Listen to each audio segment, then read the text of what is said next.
संबित पात्रा जी, आपके साथ सवालों की शुरुआत करते हुए पवन खेड़ा जी को भी आपने सुना। अशोक गहलोत कह रहे बेवकूफी भरे सवाल है ये। हाथरस से लेकर पहलू खान पर आप लोगों की चुप्पी, लखीमपुर खीरी पर आप में से कितने लोगों ने ट्वीट किया? संबित पात्रा जी। देखिए, पहली बात, अशोक गहलोत जी को मैंने सुना, उन्होंने कहा बेवकूफी भरी बातें करते हैं। आप दोबारा उस बाइट को चलाइए। बेवकूफी भरी बातें कौन करता है? मुझे तो आश्चर्य हो रहा है। एक सिटिंग मुख्यमंत्री ये कहते हैं कि हम तो विपक्षी हैं, हम तो केवल उसी राज्य में जाएंगे, वहीं पॉलिटिकल टूरिज्म करेंगे जहां हमारी सरकार नहीं है। अगर हनुमानगढ़ में किसानों को पीटा गया, अगर हनुमानगढ़ में किसानों के ऊपर अत्याचार हुआ, तो ये हमारा काम नहीं है। वहां नड्डा जी आके देखे कि क्या हुआ है किसानों का। वाह! तो पर्दाफाश तो खुद हमें करने की आवश्यकता नहीं थी, यहां डिबेट करने की भी आवश्यकता नहीं है। अंजना जी, यहां खुद मुख्यमंत्री राजस्थान के कह रहे हैं हम केवल, मतलब मुख्यमंत्री राजस्थान भी वहीं जाएंगे, वो उत्तर प्रदेश जाएंगे, वो अन्य राज्यों में जाएंगे, मगर राजस्थान को भगवान हवाले छोड़ देंगे। चलो नड्डा जी के हवाले छोड़ देंगे, अमित शाह जी के हवाले छोड़ देंगे। क्यों? वो मुख्यमंत्री नहीं है। अगर अन्याय हो रहा है वहां पर तो वहां का सुध नहीं लेंगे। और दूसरी बात है, यहां 3-4 बार मैंने कांग्रेस पार्टी को सुना बयान देते हुए, हम तो अखलाक खान की बात करेंगे, हम तो पहलू खान की बात करेंगे। यही तो हम कह रहे हैं। अखलाक और पहलू पर प्रधानमंत्री ने भी कहा था, याद करिए, प्रधानमंत्री जी ने कहा था जो हुआ उचित नहीं हुआ, दंडित करेंगे दोषियों को, और दंडित किया भी गया। मगर यहां केवल अखलाक और पहलू की कहानी क्यों? योगेश जाटव की क्या गलती थी?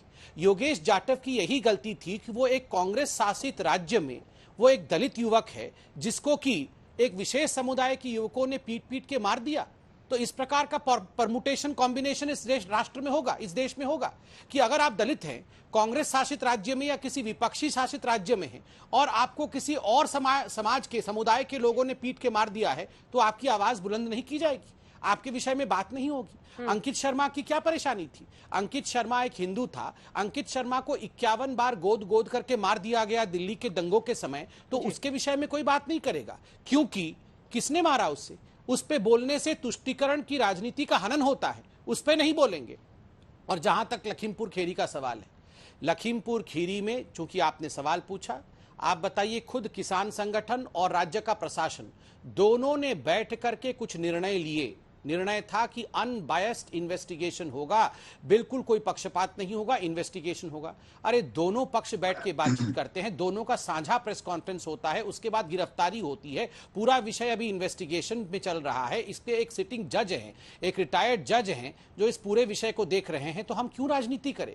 क्या हमने किसी प्रकार से जो हमने करार किया था किसान संघ के साथ, उस करार को तोड़ा है? हमने करार नहीं तोड़ा है। तो आखिर राजनीति कौन कर रहा है? सवाल उठता है कि राजस्थान के मुख्यमंत्री ने जो कहा है कि हम केवल विपक्षी राज्यों में जाएंगे, हम कभी भी अपने शासित राज्यों में नहीं जाएंगे, ये कैसा प्रश्न है? ये कैसा उत्तर? ठीक है, इसका जवाब मांगा जाए कांग्रेस पार्टी। पवन जी, आपके तमाम मुख्यमंत्री विपक्षी होने के मूड में क्यों दिखाई देते हैं?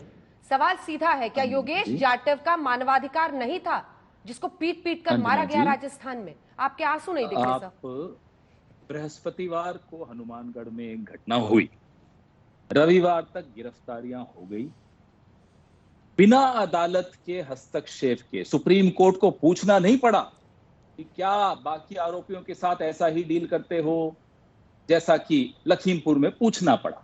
तो ये तुलना गलत है। अपराध हुआ, गलत हुआ, जहां भी हो गलत होता है। अपराध एक चीज होती है, अन्याय दूसरी चीज होती है। अपराध पर अगर कार्रवाई नहीं होती, आवाज उठाइए, आपका हक है। गहलोत जी बिल्कुल ठीक कह रहे हैं, भाई आइए ना हनुमानगढ़ में, देखिए कार्रवाई हुई या नहीं हुई। नहीं हुई हो, आप आवाज उठाइए, कौन रोक रहा है आपको? अन्याय पर आवाज उठाएंगे हम, विपक्ष में क्यों नहीं उठाएंगे? लखीमपुर खीरी में जब तक अदालत ने नहीं आपको आड़े हाथों लिया, तब तक तो हरीश साल्वे जी और सब लगे हुए थे आप इनको बचाने में। आप कह रही थी, अंजना जी पूछ रही थी आपकी, इन्होंने किसी ने लखीमपुर पे ट्वीट नहीं किया, गलत कह रही थी आप। बेचारे वरुण गांधी ने ट्वीट किया था ना, क्या हुआ उनके साथ? नेशनल एग्जीक्यूटिव से बाहर कर दिया गया तुरंत, ये सजा मिली है उनको। अन्याय के खिलाफ आवाज इनके अपने सांसद ने भी उठाई, उसको भी बाहर कर दिया, उनकी माताजी को भी बाहर कर दिया नेशनल एग्जीक्यूटिव से। और बात क्या हो रही है? बात यह हो रही है, क्या राजस्थान में मुख्यमंत्री, मंत्री या कांग्रेस का कोई भी नेता हनुमानगढ़ के अपराधियों के साथ खड़ा हुआ दिखाई दिया आपको? उनके पक्ष में बोलता हुआ सुनाई दिया आपको? उनके लिए झंडा फहराकर रैली निकालता हुआ दिखा, जैसे कि कठुआ में दिख रहा था, जैसे कि उन्नाव में दिख रहा था, जैसे कि हाथरस में दिख रहा था। जब वो नहीं दिखा, आपका हक क्या बनता है? आप अशोक गहलोत के खिलाफ बोलेंगे। कार्रवाई अशोक गहलोत कर रहा है, इनके पक्ष में नहीं आने दे रहा किसी को। कोई कांग्रेस का नेता इनके पक्ष में नहीं। एक सेकंड, बीच में नहीं, आप इनके बीच में नहीं बोली थी, मुझे बोलने दीजिए प्लीज।